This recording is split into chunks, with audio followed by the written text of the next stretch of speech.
Hello and welcome to our review of the 1 to 144 scale Real Grade Sazabi. So right out of the box, we're going to get the RG Sazabi, the beam shot rifle, the beam tomahawk, and 4 additional effect parts, 2 beam sabers and effect parts for those, 5 additional interchangeable hands, as well as a shield. You'll also get a large sheet of Real Grade style stickers. So in terms of first impressions, I think this is a very good looking kit. It feels like the Master Grade Sazabi Verka, but scaled down to the 1/144th Real Grade scale. Very impressed by just the overall detail on this kit. If I have a problem with the looks, it will be the fact that I think the yellow piping here at the waist, it might be a bit too high, so there is kind of a weird gap at the waist here that makes it look a bit skinny. Now for spin around.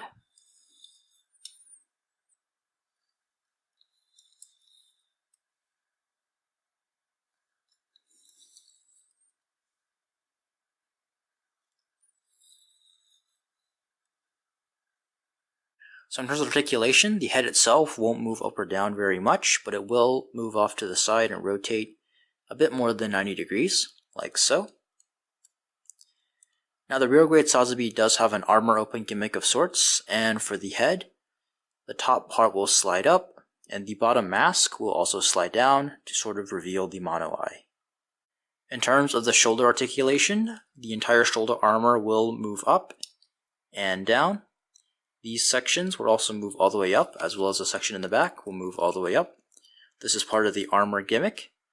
And here is a sliding piece that pops up to reveal a bit of gray detail between the armor. And finally, this piece right here can go all the way up or all the way down. Now as for the arm itself, it will do a solid 180-degree bend.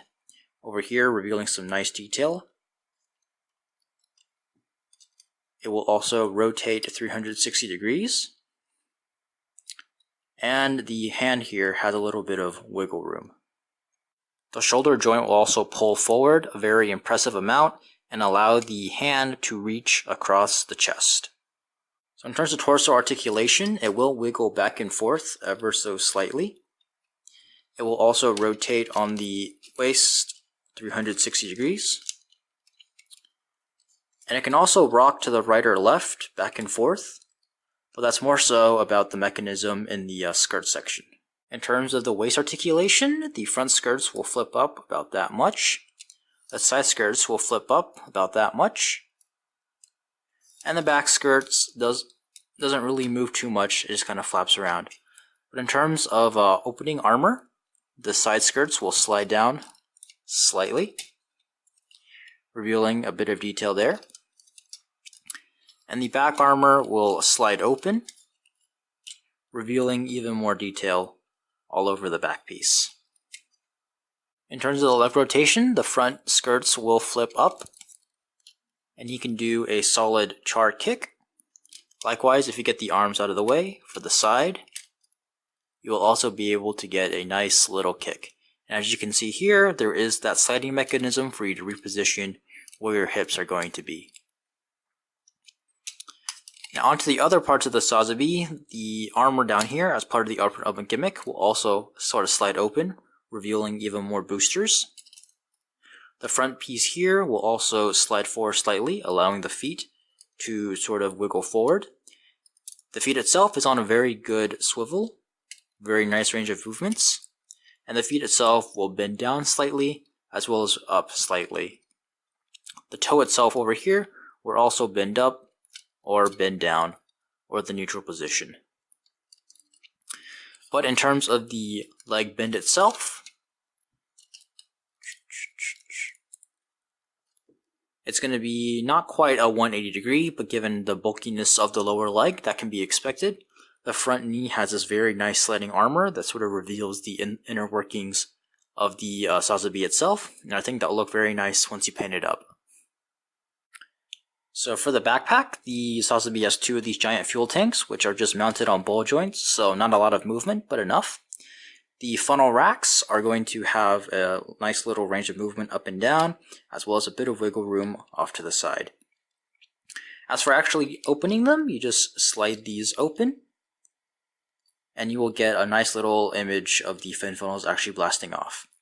Now for the armor open gimmick, another piece over here will slide out, which in turn will kind of slide the entire mechanism of the door up. And for the back, there is a large booster which can be further opened by sliding here and tilting it up. So here's the beam shot rifle, which is just a very nice looking beam rifle. Has one central red piece going through that goes for all the piping here, as well as the little red details that show through the gun itself. In terms of movable parts, it's just the handle, which will move back and forth. It's got a hole in there to plug into the hand. The ammo pack, which is removable, but I think it looks better with it still in, as well as a little sliding mechanism here, which makes it seem almost kind of like a shotgun. Next is the beam tomahawk, which is also just very nicely done, just of red and black pieces.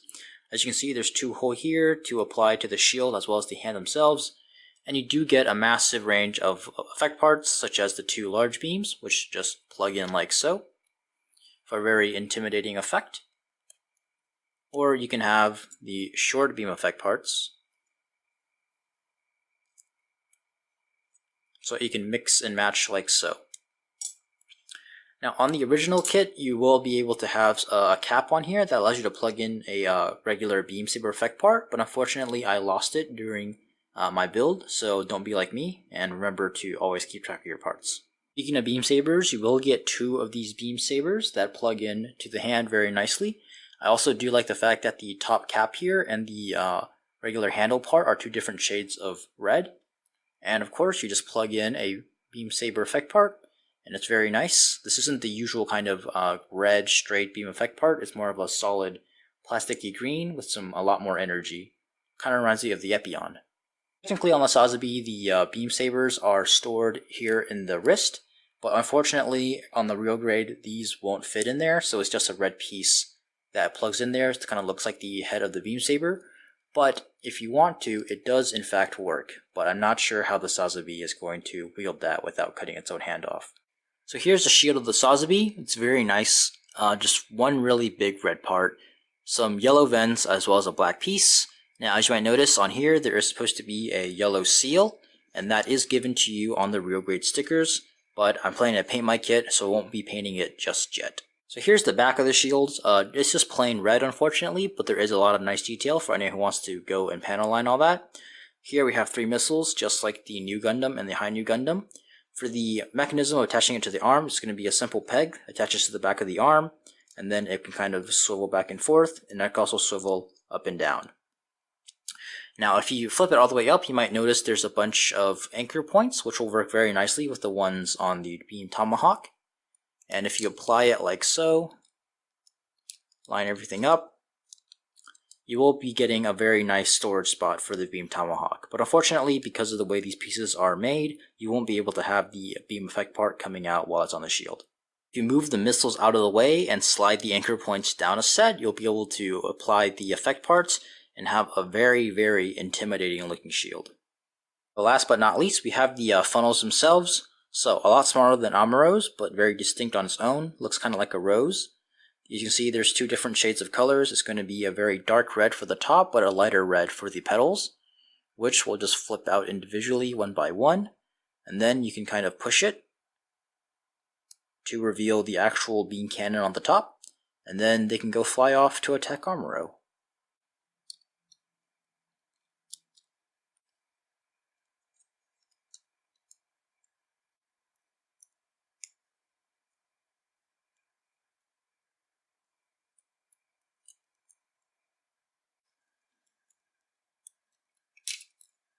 You should have no problem getting the beam rifle into its hand, and the shield itself holds on pretty well, but the peg that attaches to the back of the arm is a bit small, so the shield can occasionally sag because of how large it is. And of course, as with all the Char counterattack kits, the shield attaches to the back of the arm, which means you'll have to twist the arm a bit forward so that you can actually hold the shield to a good angle. I think off to the side, the impression is very good. The shield itself is massive, as well as the beam shot rifle, so the Sazabi fills out with just 2 of its armaments. You will be able to pull off the looking down the barrel pose no problem on the ground, but because of the weird weight distribution of the kit itself, getting some dynamic ground poses might be a bit difficult as it is prone to toppling over. Thanks to the impressive shoulder joints, you will be able to swing its rifle over and kind of shoot under the cover of its shield. Adding the beam tomahawk to the shield does make the shield a lot heavier, so posing it can be a bit finicky, but you can get off some cool poses with the tomahawk still on the shield. If you ignore the fact that the beam sabers are still in his wrists, he's also able to wield the beam sabers, no problem. And even for the ones on the wrist, they're on a bit of a swivel, so you can pose them while still in the wrist themselves, without him cutting his own hand off. Getting this guy onto the air is going to require an action base, as well as the included action base connector piece. As with the Real Grade New Gundam, the action base 2 is a bit too small for the Real Grade Sazabi, but it can still pose on there, and with an action base, we finally get the full dynamic motion of the Real Grade Sazabi's legs. An action base might also be the only real way you can get any use out of the Tomahawk shield gimmick. So in canon, the Sazabi is a 23 meter tall mobile suit, and here he is next to the Real Grade Exia, which is a 18 meter tall mobile suit. Here he is next to the Destroy Mode RG Unicorn, which should be around 22 meters tall, so the head heights are relatively accurate. Here he is next to his long lost cousin, the RG Shinanju. You can see this is compared to the Master Grade Wing Gundam TV version, and they're almost just as tall. But he's still dwarfed compared to his bigger brother, the Master Grade Sazabi Verka. And when compared to the Real Grade New Gundam, the New Gundam does have the edge in terms of height due to his fin funnels, but in terms of head height, the Sazabi is still just a bit taller. So now onto some of my pros and cons and final thoughts on this kit. I think one of the biggest pros is that this is a very solid looking kit. It has the Real Grade aesthetics with the nice details, the two-tone reds, but it's on a much larger kit overall, so the details have more room to breathe. This is helped by the fact that it's all plastic, nothing like stickers for the color apps. The mobile suit itself is also a very solid kit, very solid build, with the exception of the shield falling off. Nothing really falls off or gets too loose. Also, really like the armor hash gimmick, even more than the Real Grade New Gundam.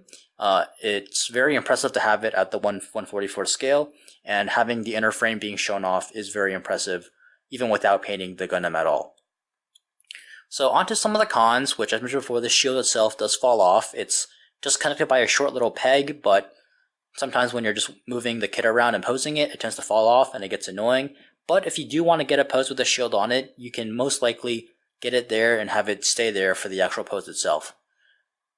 In terms of other stuff, I think that the biggest disappointment is that there is no way to show off the fin funnels blasting off. Again, this is kind of my pet peeve with the Char counterattack kits. A lot of the Sazabis and the New Gundam doesn't come with any way to really display the fin funnels or the funnels. And I think it's kind of disappointing because the fin funnels and the funnels have a lot of engineering in them, but as you can see here, they're just kind of folded up and stuck inside their racks, which is, pretty disappointing and kind of difficult to pose creatively. Another con is that it's kind of difficult to pose just on the ground if you really want to show off its full range of motion. As I mentioned before, the knee bend has some very nice sliding armors that shows off the inner frame, but it's kind of difficult to get that nice bend while on the ground. So an action base almost feels kind of mandatory unless you want it on a kind of, vanilla-ish standing pose. But the problem with an action base is, as shown before, with an action base 2, it can be a bit too heavy for the action base, and you might want to consider getting action base 5, which is, a bit more pricey, but overall, I think it'd be a lot better for it. So overall, I think this kit is a very impressive kit. Anyone who's a fan of the Sazabi but doesn't want to shell out the money for the massive Verka is definitely welcome to try out this kit. It's a very nice representation. And just because it's 1/44 scale doesn't mean it's too small. It's still a pretty large kit.